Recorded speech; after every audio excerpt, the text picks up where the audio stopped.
Hello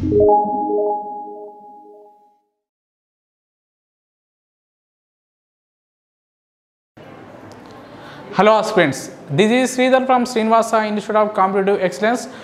Today our topic international relations లో మనకి పాక్తో ఉన్న రిలేషన్ ఏంటో చూద్దాం మనం ఈరోజు టాపిక్లో. ఓకే, ఈరోజు మనకి ఏంటి అంటే ప్రజెంట్ ఈరోజు జూలై 26న క్లాస్ చెప్పుకోవడం జరుగుతుంది. జూలై 26 కార్గిల్ విజయ్ దివాస్గా మనం సెలబ్రేట్ చేసుకోవడం జరుగుతుంది. ఓకే, కార్గిల్ విజయ్ దివాస్ 1999లో కార్గిల్లో మన ఇండియన్ ఆర్మీ అనేది విక్టరీ సాధించింది పాకిస్తాన్ పైన. దానికి గుర్తుగా మనం కార్గిల్ విజయ్ దివాస్ను జూలై 26ను సెలబ్రేట్ చేసుకోవడం జరుగుతుంది. ఓకే, ఈ సందర్భంగా అసలు పాకిస్తాన్తో మనకున్న కాన్ఫ్లిక్ట్స్ ఏంటి అనే విషయాన్ని కూడా ఒకసారి చూద్దాం మనం. ఓకే, పాకిస్తాన్కి మనకున్న కాన్ఫ్లిక్ట్స్ చాలా విషయాల్లో ఉన్నాయి మనకి.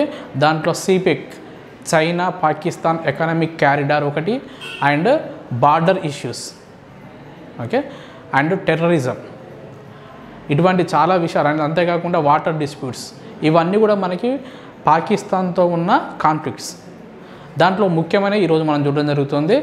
మనకి 1947 ఆగస్టు 15న ఇండియాకి ఇండిపెండెన్స్ వచ్చిన టైం నుంచే మనకి ఈ కాన్ఫ్లిక్ట్స్, నిజంగా చెప్పాలంటే అంతకుముందు నుంచే ఈ కాన్ఫ్లిక్ట్స్ ఉన్నాయి.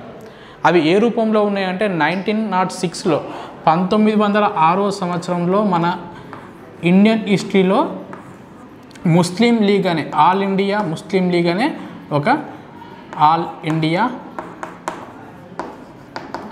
ముస్లిం లీగ్ అని ఒక పొలిటికల్ పార్టీ ఆవిర్భవించడం జరిగింది 1906లో. దీనికి కారణం ఏంటి అంటే మనకి అప్పటి వైస్రాయ్ అయిన లార్డ్ మింటో యొక్క ప్రోత్సాహంతో ఆల్ ఇండియా ముస్లిం లీగ్ అనే ఒక పొలిటికల్ పార్టీ ఐఎన్స్కి కౌంటర్గా ఏర్పాటు చేయడం జరిగింది 1905. దీన్ని ఏర్పడే ఒక నేపథ్యం అని చూస్తే 1905 జూలై 19వ తేదీన మన ఇండియన్ హిస్టరీలో పార్టీషన్ ఆఫ్ బెంగాల్ విభజన చేయడం జరుగుతుంది. ఈ బెంగాల్ విభజనను రద్దుకని ఆ ప్రాంతంలో ఉండే పబ్లికే కాకుండా దేశంలో మొత్తం కూడా ఒక మూమెంట్ జరిగింది. దాన్నే వందే మాతరం మూమెంట్ అని చెప్పి చెప్పుకోవడం జరుగుతుంది. ఈ సందర్భంగా మనకి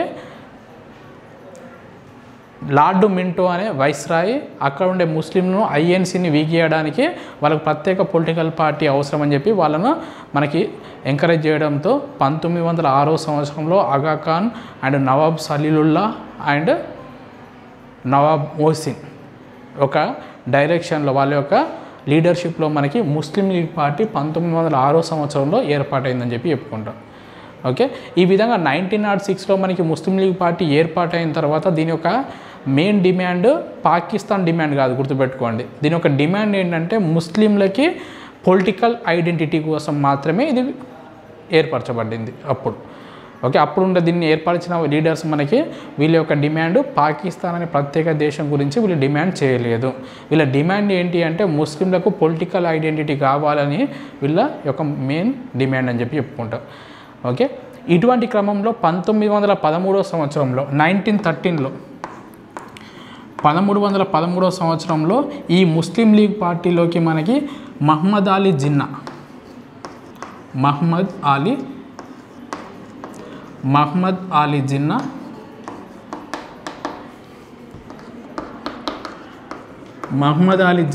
జాయిన్ అవ్వడం జరిగింది 1913లో.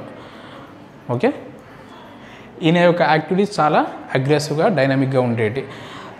అయినప్పుడు మనకి పాకిస్తాన్ డిమాండ్ ఇంకా తెర మీదకి రాలేదు. ఫస్ట్ టైం మనకి 1940స్లో 1940వ సంవత్సరంలో ఈ Muslim League All India Muslim League యొక్క కాన్ఫరెన్స్ మనకి లాహోర్లో జరుగుతుంది. All India Muslim League party యొక్క సమావేశం మనకి లాహోర్లో జరుగుతుంది. ఈ లాహోర్ కాన్ఫరెన్స్లో మనకి ఫస్ట్ టైం పాకిస్తాన్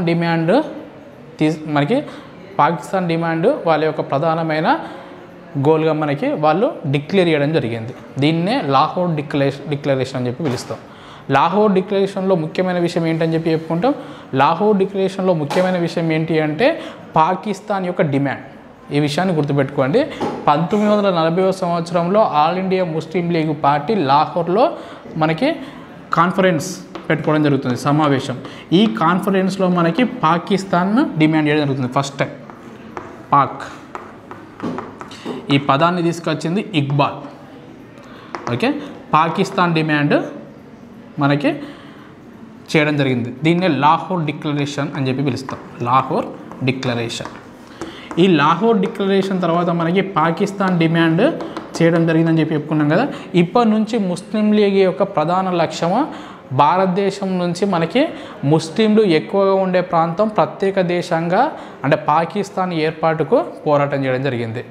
దీనికి కొంత పొలిటికల్ రీజన్స్ కూడా ఉన్నాయి. అదేంటి అంటే 1935 ఇండియన్ గవర్నమెంట్ యాక్ట్ ప్రకారం ఎలక్షన్స్ 1937లో కండక్ట్ చేసినప్పుడు ముస్లిం లీగ్కు చాలా తక్కువ సీట్లు మాత్రమే రావడం జరిగింది. మెజారిటీ సీట్స్ ఐఎన్సీఏ సాధించడం జరిగింది. ఓకే, ఇటువంటి క్రమంలో మనకి పొలిటికల్గా ఐఎన్సీ ఉన్నప్పుడు మనకి ఇక్కడ మనకి అవకాశాలు ఉండవు అని చెప్పి గ్రహించిన ముస్లిం లీగ్ పార్టీ ప్రత్యేక దేశాన్ని డిమాండ్ చేయడం జరిగింది. ఓకే, అది 1940లో వాళ్ళ పార్టీ యొక్క ప్రధాన లక్ష్యంగా పాకిస్తాన్ను కోరుకోవడం జరిగింది. దీన్ని లాహోర్ డిక్లరేషన్ అని చెప్పి చెప్పడం జరుగుతుంది. ఇదే క్రమంలో మనకి 1946 ఆగస్టు 6న ఇది మన దేశంలోనే చాలా ట్రాజడీ డేగా చెప్పుకోవచ్చు మనం. 1946 డిసెంబర్ 1946 ఆగస్టు 16th 1946 ఆగస్టు 16వ తేదీన డైరెక్ట్ యాక్షన్ డేగా అనౌన్స్ చేయడం జరిగింది. మహమ్మద్ అలీ జిన్నా లేదా Muslim League party direct action day. Okay, ప్రత్యక్ష కార్యాచరణ దినం అని చెప్పి పిలుస్తాం. అంటే ఏంటి అంటే మనకి ముస్లిం లీగ్ పార్టీ ఈ దేశంలో ఉండే బ్రిటిష్ ప్రభుత్వం కానీ అండ్ ఐఎన్సీ కానీ ముస్లింలకు ప్రత్యేక దేశం ఇవ్వడానికి మనకి అంగీకరించడం లేదు. కాబట్టి మనమే బలప్రయోగం ద్వారా మన దగ్గర ఉండే హిందూ రిలీజన్ని తరిమేయడం కానీ చంపడం కానీ చేసి మనం మన హక్కుని రాబట్టుకుందామని చెప్పి పిలుపునివ్వడం. దీన్నే మనకి డైరెక్ట్ యాక్షన్ డే అని చెప్పి పిలుస్తాం. ఎప్పుడు 1946 ఆగస్టు 16న ఇది మన దేశంలోనే జరిగిన అతిపెద్ద కమ్యూనల్ వైలెన్స్గా మనకి రికార్డులకు ఎక్కడం జరిగింది. ఓకే, అన్ఫార్చునేట్లీ ప్రపంచంలో కూడా అతిపెద్ద కమ్యూనల్ వైలెన్స్ కూడా ఈ సందర్భంలో జరిగిందని చెప్పి చెప్పుకోవడం జరుగుతుంది. ఓకే, ఈ విధంగా దీన్నే కలకత్తా కిల్లింగ్స్ అని కూడా పిలుస్తారు. 1946 ఆగస్టు 16వ తేదీన డైరెక్ట్ యాక్షన్ డేకు ముస్లిం లీగ్ పిలుపునివ్వడంతో మన దేశంలో చాలా మారణ హోమం మత సంఘర్షణలు జరగడం జరిగిందని చెప్పి చెప్పుకుంటాం.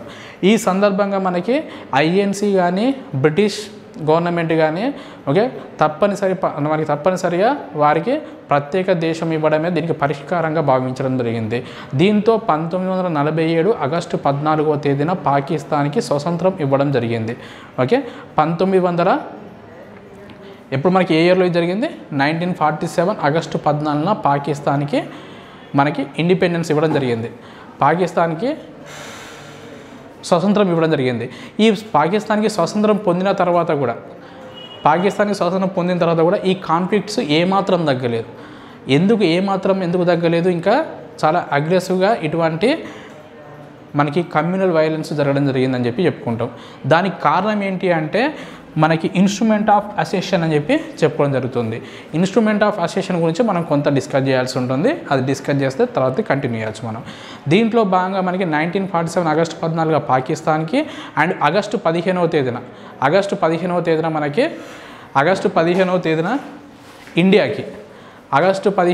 ఇండియాకి మనకి ఇండిపెండెన్స్ రావడం అనే విషయం మనకు తెలుసు. ఈ విధంగా మనకి ఇండియాకి ఇండిపెండెన్స్ వచ్చిన సమయానికి మన దేశంలో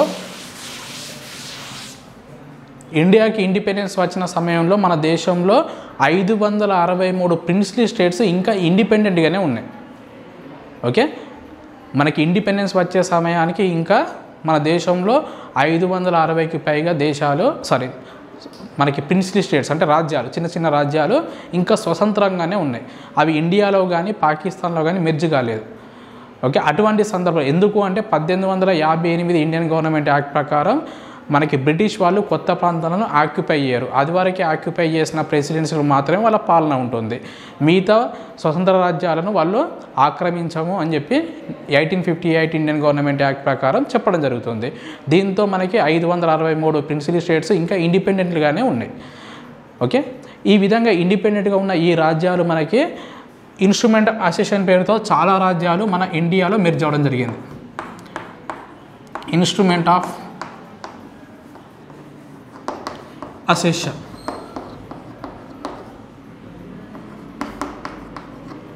ఓకే ఓకే జైన్ ఇండియా ప్రోగ్రాం ద్వారా మనకి చాలా వరకు చాలా రాజ్యాలు స్వచ్ఛందంగానే మన ఇండియాలో మెర్జ్ అయినాయి. కొన్ని ప్రాంతాలు మాత్రం మెర్జ్ కాలేదు. దాంట్లో ముఖ్యంగా 4. ఈ మొత్తం ప్రిన్స్లీ స్టేట్స్లో అత్యంత లార్జెస్ట్ ప్రిన్స్లీ స్టేట్ ఏంటి అంటే హైదరాబాద్. ఓకే హైదరాబాద్. అండ్ మనకి 4 రాజ్యాలు మాత్రం 4 ప్రిన్స్లీ స్టేట్స్ మాత్రం ఇంకా మనకి దేంట్లో మెర్జ్ కావడానికి అవి సిద్ధంగా లేవు, ఇండిపెండెంట్గానే ఉందామని చెప్పి వాళ్ళు నిర్ణయించుకోవడం జరిగింది. దాంట్లో పెద్దదేంటి Hyderabad. And next Junagadh and Travancore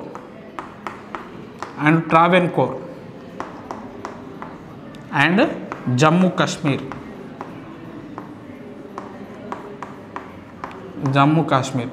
ఈ ప్రాంతాలు ఏంటి అంటే తాము ఇండిపెండెంట్గా ఉండడానికే ఇంట్రెస్ట్ చూపెట్టడం జరిగింది. దీంతో మనకి కొన్ని ప్రత్యేక పద్ధతుల ద్వారా ట్రావెన్కోర్తో మనకి అగ్రిమెంట్ ద్వారా సర్దార్ వల్లభాయ్ పటేల్ అతను అందుకే ఇండియన్ బిస్మార్క్ లేదా మనకి స్టాచ్యూ ఆఫ్ యూనిటీ ఎవరి పేరు మీద ఎవరి స్టాచ్యూ సర్దార్ వల్లభాయ్ పటేల్ కదా. ఓకే ఎందుకు అతన్ని స్టాచ్యూ ఆఫ్ యూనిటీ లేదా ఆయనకి సింబాలిక్గా చెప్పడం జరుగుతుంది అంటే మన దేశాన్ని మొత్తం కూడా ఒకే దేశం పరిధిలోకి తీసుకురావడంలో ఆయన ముఖ్య పాత్ర పోషించడం జరిగింది. అందుకే అతన్ని ఇండియన్ బిస్మార్క్ అని చెప్పి పిలవడం జరుగుతుంది. ఓకే ఇండిపెండెన్స్ తర్వాత మన deputy prime minister and home minister హోదాలో ఉండి మిగతా ప్రాంతాలన్నిటి కూడా భారతదేశంలో కలపడంలో ఆయన్నే ముఖ్యమైన పాత్ర అని చెప్పి పిలుస్తాం. అటువంటి సందర్భంలో సర్దార్ వల్లభాయ్ పటేల్ ఇక్కడ బలప్రయోగంతో జూనాగఢ్ని అండ్ ట్రావెన్కోర్లో అగ్రిమెంట్ ద్వారా ఈ రెండింటిని అండ్ హైదరాబాద్ గురించి మనకు తెలుసు. సెప్టెంబర్ 13, 1948లో బలప్రయోగం అంటే ఆర్మీ వాళ్ళని పంపించి దాన్ని ఆపరేషన్ పోలో అని చెప్పి పిలుస్తాం. పోలీస్ యాక్షన్ అంటాం, ఆపరేషన్ కాటన్ పిల్లర్ అంటాం. అంటే ఏంటంటే ఇండియా ఆర్మీ దళాలు ఇక్కడ ఉండే మీర్ ఉస్మాన్ అలీ ఖాన్ రాజ్యం పైన అటాక్ చేయడం జరిగింది సెప్టెంబర్ 13 చేస్తే 4 రోజుల అనంతరం అంటే సెప్టెంబర్ 15 మీర్ ఉస్మాన్ అలీ ఖాన్ సరెండర్ అవ్వడం జరుగుతుంది. మేము భారతదేశంలో విలీనం కావడానికి ఒప్పుకుంటున్నాం అని చెప్పి ప్రకటించడంతో మన హైదరాబాద్ అనేది ఈ తెలంగాణ రీజియన్ అనేది మనకి భారతదేశంలో ఒక రాష్ట్రంగా ఆవిర్భవించిందని చెప్పి చెప్పుకోవడం జరుగుతుంది. ఈ విధంగా 3 ప్రాంతాలు అయిపోయినాయి కదా. ఇప్పుడు మిగిలిందంటే జమ్మూ కాశ్మీర్. ఈ జమ్మూ కాశ్మీర్లో మనకు ఏంటి అంటే ఇది చాలా సెన్సిటివ్ ఏరియా, పాకిస్తాన్ అండ్ ఇండియాను కలుపుతున్న ప్రాంతం ఇది. ఈ జమ్మూ కాశ్మీర్లో మనకి రాజా హరిసింగ్ అనే ఒక హిందూ పాలకుడే ఇక్కడ రూల్ చేస్తున్నవాడు. ఇతను మనకి ఇండిపెండెంట్గా ఉండడానికి ఇంట్రెస్ట్ చూపెట్టడం జరిగింది. దీంతో మనకి ఇతని రాజ్యంలోని కొంత భాగాన్ని పాకిస్తాన్లోని కొన్ని ట్రైబల్ ట్రూప్స్ ఆక్యుపై చేయడం జరిగింది వెపన్స్తో. దీంతో ఈ రాజా హరిసింగ్ వాళ్ళని ఎదిరించలేక మన ఇండియా యొక్క సహాయాన్ని కోరడం జరిగింది. ఇండియా సహాయాన్ని కోరితే ఇండియా చెప్పింది ఏంటంటే ఇది ఒక మా ఎక్స్టర్నల్ వ్యవహారం, మాకు సంబంధం లేని ఒక ఇష్యూ ఇది, దీంట్లో మేము ఇంటర్ఫియర్ కాలేము. ఒకవేళ దాంట్లో మేము ఇంటర్ఫియర్ కావాలంటే మీరు ఇన్స్ట్రుమెంట్ ఆఫ్ అసెషన్లో మీరు జాయిన్ అయితే అంటే మీరు సంతకం పెడితే అప్పుడు మేము జమ్మూ కాశ్మీర్ పైన మేము ఫైట్ చేయవచ్చు అని చెప్పి ఆయన చెప్పడం జరుగుతుంది. దీంట్లో భాగంగా 1947 అక్టోబర్లో 1947వ సంవత్సరం అక్టోబర్లో మనకి రాజా హరిసింగ్ జమ్మూ కాశ్మీర్ పాలకుడిని రాజా హరిసింగ్ మనకి 1947 అక్టోబర్లో ఇన్స్ట్రుమెంట్ ఆఫ్ అసెషన్ పైన సంతకం పెట్టడం జరుగుతుంది. ఈయన సైన్ పెట్టిన తర్వాత అది ఇప్పుడు దేంట్లో భాగం అవుతుంది, మన ఇండియాలో పార్ట్ అవుతుంది. దీంతో ఇండియన్ గవర్నమెంట్ అఫీషియల్గా మనకి ఆ ట్రూప్స్ పైన అటాక్ చేయడం జరిగింది. ఆల్రెడీ ఆక్యుపై చేయడం జరిగిందని చెప్పి చెప్పుకున్నాం కదా. ఆ ఆక్యుపై చేసిన ట్రూప్స్ పైన అటాక్ చేస్తే కొంత భాగం ఆక్రమించే టైంకి మన ఇండియానే యునైటెడ్ నేషన్స్ యొక్క సెక్యూరిటీ కౌన్సిల్లో UNSC United nations security council ఐక్యరాజ్య సమితి భద్రతా మండలిలో ఒక పిటిషన్ కూడా పెట్టడం జరిగింది, ఒక అప్పీల్ కూడా చేయడం జరిగింది. మా ప్రాంతాన్ని ఇన్స్ట్రుమెంట్ ఆఫ్ అసెషన్లో వాళ్ళు ఆక్యుపై చేయడం జరిగింది, మేము తిరిగి స్వాధీనపరచుకుంటున్నాం అని చెప్పి ఒక పిటిషన్ పెట్టడం జరిగింది. దీంతో మనకి UNSC United nations security council వాళ్ళు ఇంటర్ఫియర్ అయ్యి మనకి సీజ్ ఫైర్ అగ్రిమెంట్ చేయడం జరిగింది. సీజ్ ఫైర్ అగ్రిమెంట్ ఏంటంటే మనకి వెంటనే యుద్ధ విరమణ చేయాల్సి ఉంటుంది. ఓకే, సీజ్ ఫైర్ అగ్రిమెంట్ అని చెప్పి చెప్పుకుంటాం. UNSC వాళ్ళు మనకి సీజ్ ఫైర్ అగ్రిమెంట్ చేయడం జరిగింది.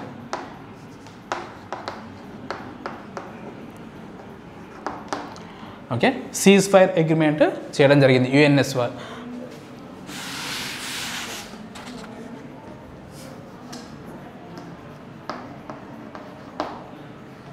ఓకే, ఎవరు? United nations security council. United nations security council వాళ్ళు మనకి సీజ్ ఫైర్ అగ్రిమెంట్ చేసి వెంటనే కాల్పులు విరమణ చేయడం జరిగింది. అప్పటికే మనం కొంతవరకు ఆక్యుపై చేసినాం, అది మన చేతుల్లో ఉంది. మిగతా భాగం ఇంకా పీఓకే ప్రాంతంగా అంటే జమ్మూ కాశ్మీర్ రాజా హరిసింగ్ రాజ్యంలో కొంత మెజారిటీ పార్ట్ దాదాపు 30% ఆ పార్ట్ మనకి అప్పటికి పాకిస్తాన్ యొక్క ట్రూప్సే ఆక్యుపై చేసినాయి. దాన్నే పీఓకే ప్రాంతం అంటాం, పాక్ ఆక్యుపైడ్ కాశ్మీర్. ఓకే, దాన్నే మనం పీఓకే పాక్ ఆక్యుపైడ్ కాశ్మీర్ అని చెప్పి చెప్పడం జరుగుతుంది. ఈ పాక్ ఆక్యుపైడ్ కాశ్మీర్లో ఇప్పుడు కూడా మనకి ఆ ట్రూప్స్ ఆధీనంలోనే ఉండడం జరిగింది. సీజ్ ఫైర్ అగ్రిమెంట్తో మనం బ్యాక్ రావడం జరిగింది. ఇదే సమయంలో మనకి 1947 అక్టోబర్లో మనకి ఈ ఇన్స్ట్రుమెంట్ ఆఫ్ అసెషన్లో సైన్ పెట్టడంతో యుద్ధం స్టార్ట్ అయింది. 1940 వరకు కంటిన్యూ అయిందని చెప్పి చెప్పుకుంటాం. సీజ్ ఫైర్ యుఎన్ఎస్సీ యొక్క సీజ్ ఫైర్ అగ్రిమెంట్తో అది మళ్ళీ యథాస్థితిలోకి వచ్చిందని చెప్పి చెప్పుకుంటాం. అప్పటికి మన ఇండియన్ గవర్నమెంట్ కొంత భాగాన్ని ఆక్యుపై చేసిందనే విషయాన్ని కూడా ఇక్కడ మనం డిస్కస్ చేయడం జరుగుతుంది. దీని తర్వాత పరిణామాలు చూస్తే మనకి 1962 1962 సంవత్సరంలో ఇండో చైనా వార్ జరుగుతుంది. ఓకే, 1962 సంవత్సరంలో 1962లో ఇండియా అండ్ చైనా మధ్య వార్ జరుగుతుంది. ఈ వార్ సందర్భంగా మన ఇండియా అనేది చాలా వీక్గా ఉండడం జరుగుతుంది. ఇటువంటి బలహీన వ్యవస్థలో ఉందని చెప్పి గ్రహించిన పాకిస్తాన్ 1965 సంవత్సరం 1965లో 1965 సంవత్సరంలో ఇండియా అంటే జమ్మూ కాశ్మీర్లో కొంత భాగాన్ని ఆక్యుపై చేయడానికి రావడం జరుగుతుంది. జమ్మూ కాశ్మీర్ని ఆక్యుపై చేయడానికి మళ్ళీ ముందుకు రావడం జరుగుతుంది. ఎందుకంటే 1962 సంవత్సరంలో జరిగిన ఇండో చైనా వార్లో మన ఇండియాకు చాలా డీమెరిట్స్, ఓకే, చాలా లాస్ అవ్వడం జరుగుతుంది. నిజానికి ఆ యుద్ధంలో చైనా వాళ్ళే విక్టరీ సాధించాలని చెప్పి చెప్పుకోవచ్చు. ఇటువంటి మన ఇండియా యొక్క వ్యవస్థ మొత్తం బలహీనంగా ఉందని భావించిన పాకిస్తాన్ మన ఇండియాను ఆక్యుపై చేయడానికి ఇది ఈజీ అని చెప్పి, అంటే ఇప్పుడున్న సందర్భము చాలా కలిసి వస్తుందని చెప్పి భావించి జమ్మూ కాశ్మీర్లో కొంత భాగాన్ని ఆక్యుపై చేయడం జరుగుతుంది. ఇదే సందర్భంలో మనకి అప్పుడు ప్రధానమంత్రి అయిన లాల్ బహదూర్ శాస్త్రి చాలా అగ్రెసివ్ డైనమిక్ నిర్ణయాల వల్ల మనము పూర్తిగా పాకిస్తాన్పై విజయం సాధించడం చెప్పి చెప్పుకోవడం జరుగుతుంది. ఇదే సమయంలో మళ్ళీ UNO and America Britain enter for cease fire agreement చేయడం జరుగుతుంది. దీంతో మళ్ళీ కాల్పుల విరమణ జరగడంతో మళ్ళీ యథాతథ స్థితిని కొనసాగించడం జరిగింది 1965 వార్ తర్వాత. కాకపోతే విక్టరీ మాత్రం మనమే అచీవ్ చేసినామని చెప్పి చెప్పవచ్చు. ఇదే ఈ సంఘటన జరిగిన తర్వాత మళ్ళీ 1971 గురించి డిస్కస్ చేస్తాం. 1971లో మనకి 1971 సంవత్సరంలో 1971లో మనకి బంగ్లా లిబరేషన్ జరుగుతుంది. 1971లో మనకి బంగ్లాదేశ్ లిబరేషన్ జరగడం జరుగుతుంది. 1971లో 1971 సంవత్సరంలో బంగ్లాదేశ్ లిబరేషన్.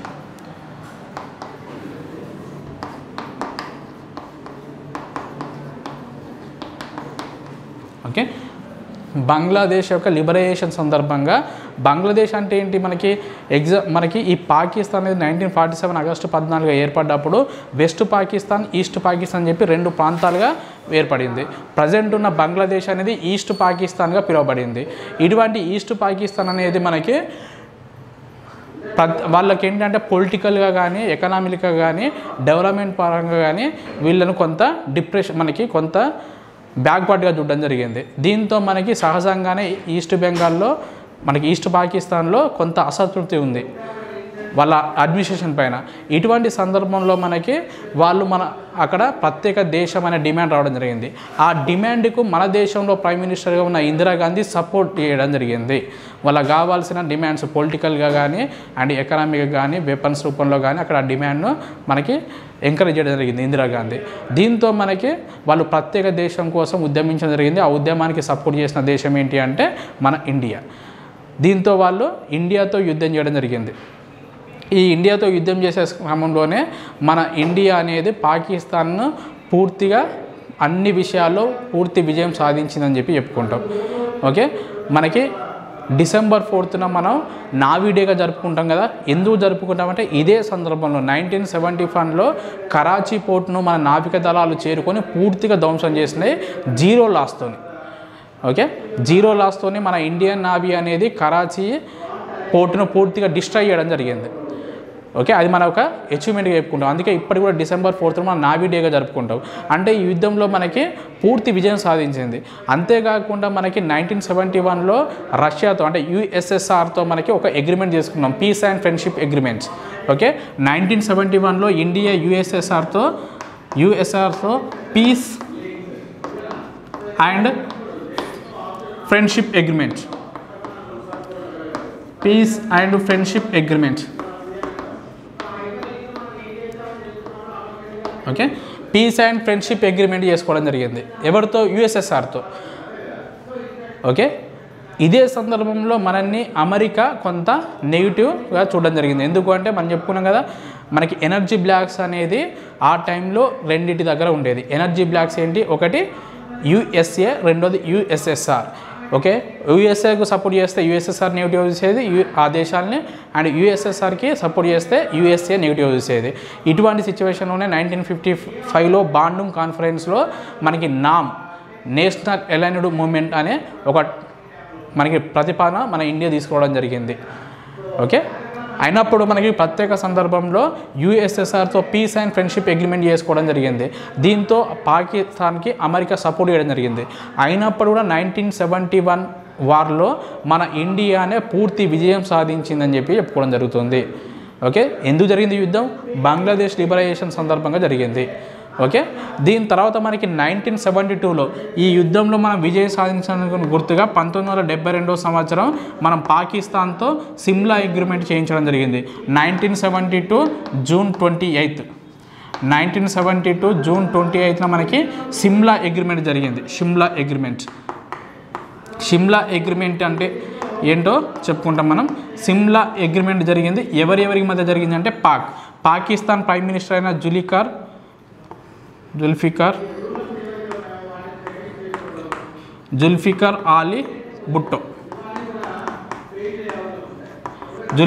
ఆలీ భుట్టో ఈయనకి మరియు మన ప్రైమ్ మినిస్టర్ ఇందిరాగాంధీకి మధ్య సిమ్లా అగ్రిమెంట్ జరిగింది. ఇందిరాగాంధీకి మధ్య సిమ్లా అగ్రిమెంట్ జరిగింది. ఎప్పుడు? 1972 జూన్ 28న అగ్రిమెంట్ జరగడం జరిగింది.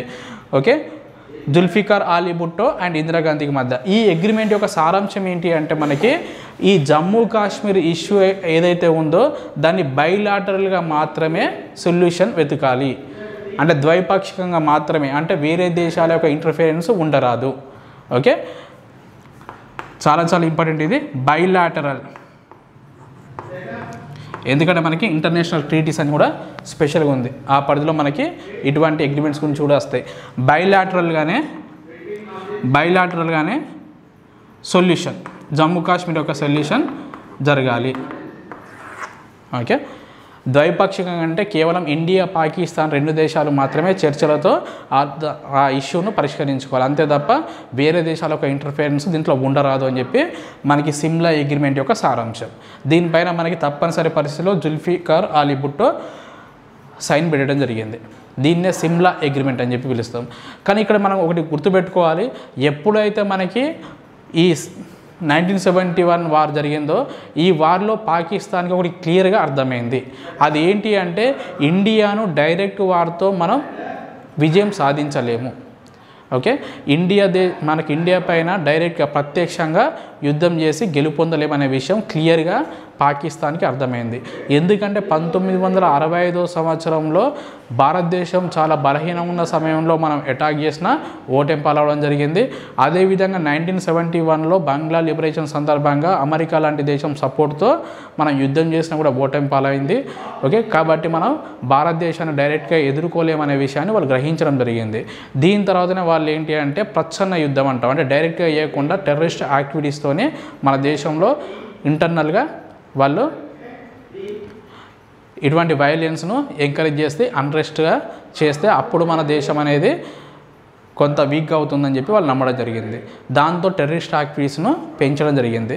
దీంట్లో భాగంగా 1984లో 1984వ సంవత్సరంలో మనకి సియాచిన్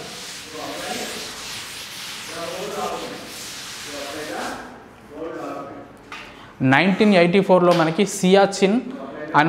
సియాచిన్ ప్రాంతం ఏంటి అంటే మనకి ఈరోజు కూడా ప్రపంచంలో అత్యంత హయ్యెస్ట్ బాటిల్ ఫీల్డ్గా పేరు పొందింది అది. ఓకే, ప్రపంచంలో అత్యంత ఎత్తైన యుద్ధ క్షేత్రం ఏంటంటే సియాచిన్. ఓకే,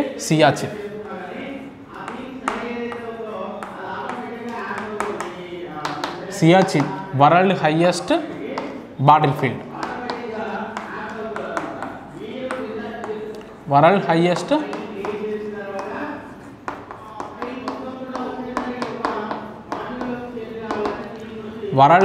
బాటిల్ ఫీల్డ్ అని చెప్పి చెప్పుకుంటాం సియాచిన్. ఇటువంటి సియాచిన్ వాళ్ళు POK పాక్ ఆక్యుపైడ్ కాశ్మీర్ ద్వారా మనకి సియాచిన్ లాంటి ఒక ప్రాంతాన్ని, ఒక గ్లేషియర్, అది నిజానికి గ్లేషియర్, మొత్తం మంచుతో కప్పబడి ఉన్న ప్రాంతం. అటువంటి గ్లేషియర్ని వాళ్ళ కంట్రోల్ తెచ్చుకొని మనకి ముఖ్యమైన యుద్ధ క్షేత్రంగా అంటే ఇండియా పట్ల వాళ్ళు అటాక్ చేయడానికి అదొక మంచి ప్లేస్గా వాళ్ళు సెలెక్ట్ చేయడం జరిగింది. ఈ విషయాన్ని గ్రహించిన ఇండియన్ ఆర్మీ మనకి ఆపరేషన్ మేఘదూత్తో వాళ్ళకంటే ముందుగానే సియాచిన్ను ఆక్యుపై చేయడం జరిగింది, మన కంట్రోల్లోకి తెచ్చుకోవడం జరిగింది. ప్రజెంట్ సియాచిన్ మన కంట్రోల్లోనే ఉంది. దీన్నే ఆపరేషన్ మేఘదూత్ అని చెప్పి పిలుస్తాం. Okay, operation Meghdoot.